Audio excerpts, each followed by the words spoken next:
Caríssimos irmãos e irmãs, hoje a igreja celebra essa bonita solenidade de Todos os Santos.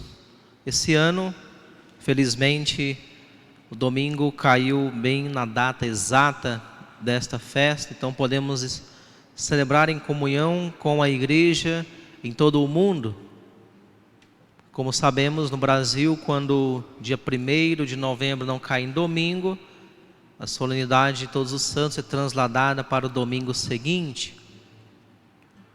Celebrar Todos os Santos nos ajuda a meditar na importância de aspirar à santidade para receber como prêmio a eternidade, o céu.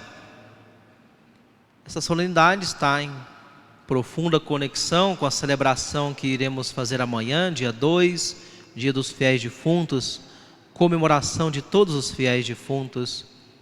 A igreja aqui coloca em destaque que a Igreja Católica é muito mais do que aquilo que a gente vê com os nossos olhos, que nós tocamos com nossas mãos. A Igreja Católica é muito mais invisível que visível, é muito mais sobrenatural que natural. Tem uma dimensão humana, natural, mas a dimensão sobrenatural é muito maior e muito mais importante. Aqueles que estão no céu são a igreja como nós, formam parte do corpo místico de nosso Senhor Jesus Cristo. São a igreja triunfante, aqueles que já estão na posse da vitória, contemplando a Deus face a face, mas não deixam de ser igreja porque estão no céu. Estamos unidos a eles. Amanhã iremos rezar de maneira especial por aquela parte da igreja que nós chamamos de igreja padecente, não é? São os nossos irmãos e irmãs que estão passando pelo fogo purificador do purgatório, que estão em uma fase de sofrimento redentor. São almas que já estão salvas, destinadas ao céu, mas que ainda precisam expiar as faltas cometidas, precisam expiar as penas merecidas pelos pecados que cometeram aqui na terra. Então a igreja do céu se une à igreja da terra, que se une à igreja do purgatório, a igreja padecente. Esta outra realidade eterna que nós conhecemos, que é chamada de inferno, essa não faz parte da igreja. Mesmo os batizados que estão no inferno, eles já não fazem mais parte do corpo místico de Cristo, porque eles foram justamente separados do corpo de Cristo, foram excomungados, extirpados desse corpo, separados de maneira eterna. Por isso, não rezamos pelas almas do inferno, primeiro porque elas não aproveitariam em nada as nossas orações, já estão condenadas, e outra porque já não fazem parte do povo de Deus propriamente, porque estão fora, eternamente fora da comunhão com Cristo. E faz muito bem para nós, irmãos e irmãs, meditarmos em todas essas realidades que nós chamamos, que está no Catecismo da Igreja Católica, com o nome de novíssimos. A morte, a primeira delas, que abre as portas para a vida eterna. A morte, o juízo final, o juízo particular, o inferno, o purgatório. Todas essas realidades que compõem os novíssimos, vale a pena que nós os meditemos sempre, para não perdermos de vista que esta vida aqui na terra não é definitiva.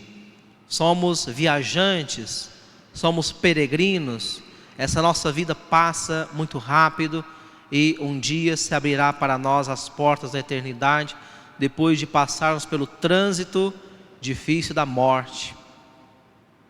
Ainda que muitas vezes nos custe falar e meditar e pensar sobre a morte, é importante, é saudável. Não pensar na morte de maneira tétrica, de maneira trágica, não pensar na morte de uma forma distorcida, como os pagãos pensam, ou não fugir também da realidade da morte, como fazem os hedonistas, os que buscam somente desfrutar dessa vida, e fingem que a morte não existe, não tocam nesse assunto, mudam de tema, fingem que vão viver para sempre porque não querem encarar esta realidade. Mas essa realidade um dia vai atingir a todos nós. É uma lei imutável, clara, científica, de que todo ser vivo que tem matéria um dia perecerá. Nós então temos que encarar essa realidade, irmãos e irmãs, com os olhos da fé, que nos ajudam a ter uma grande fortaleza, a perder o medo dessas realidades, perder o medo da morte e do céu, perder o medo do juízo final, perder o medo dessas realidades. Só não podemos perder o medo do inferno. Esse sim merece o nosso temor, porque é a condenação para sempre. Olhar para todos os santos e santas que hoje celebramos é então um ponto de grande esperança, porque sabemos que existe uma multidão inumerável de almas santas que estão lá no céu e que não simplesmente estão lá desconectadas de nós, mas são parte da nossa igreja e intercedem por cada um de nós. Estão torcendo por cada um de nós para que nós também nos salvemos e nos juntemos a eles para glorificar a Deus para sempre. Uma multidão imensa que o livro do Apocalipse, com a sua simbologia, menciona que são 144 mil. Claro que é um número simbólico, né? Porque senão já estaria esgotadas as vagas e então todo mundo estaria no pau da goiaba, como diz aqui em Goiás, né? Imagina, deu 144 mil, fechou a porta e agora? E nós, São Pedro? Todo mundo fica lá batendo na porta de São Pedro. Abra aí. Não, já deu 144 mil. Está no livro do Apocalipse. Já estava avisado que ia ser só essas vagas.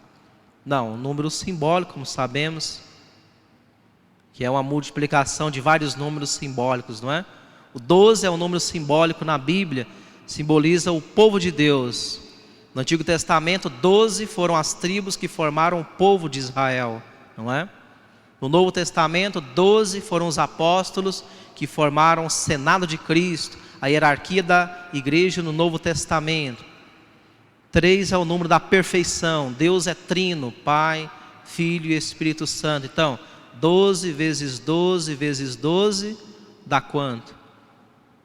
144. Vezes 1000, 1000 é um número que simboliza multidão. 144 mil. Significa que o céu está repleto de um número enorme de almas que estão salvas. Precisamos então nos animar a buscar a santidade todos os dias, para que um dia também nos unamos a estas almas bem-aventuradas que torcem por nós, e não só torcem, mas intercedem por nós. Por isso pedimos a intercessão dos santos, os santos canonizados, mas também podemos pedir a intercessão de todos esses santos anônimos, milhares de almas que estão lá no céu e que passaram por esta vida de maneira simples, sem chamar a atenção, tiveram uma vida normal, muitas vezes como a nós, tiveram tantas vezes uma profissão ou ocupação como a que nós temos hoje, tiveram família, amigos, sofreram tentações, caíram em pecados, mas sempre se levantaram, buscaram de novo a graça e venceram. E hoje estão tomando posse da graça eterna do Senhor. Peçamos a intercessão dos santos. Aspiremos à santidade, sem desanimar, cumprindo bem as nossas tarefas do dia a dia.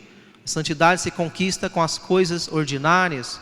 Não é preciso fazer coisas heróicas todos os dias para ser santo. A santidade se alcança cumprindo bem os nossos deveres, no nosso trabalho profissional, no cuidado da nossa casa, na convivência com a nossa família, no cumprimento das obrigações para com a igreja, com a comunidade paroquial que nós assumimos, buscando uma vida de oração, renovando sempre a nossa alma no sacramento da penitência, nos alimentando da ceia do Senhor na Eucaristia, fazendo obras de caridade. Assim estaremos avançando na santidade e um dia Deus, que é misericordioso e bom, há de nos acolher nessa glória celestial.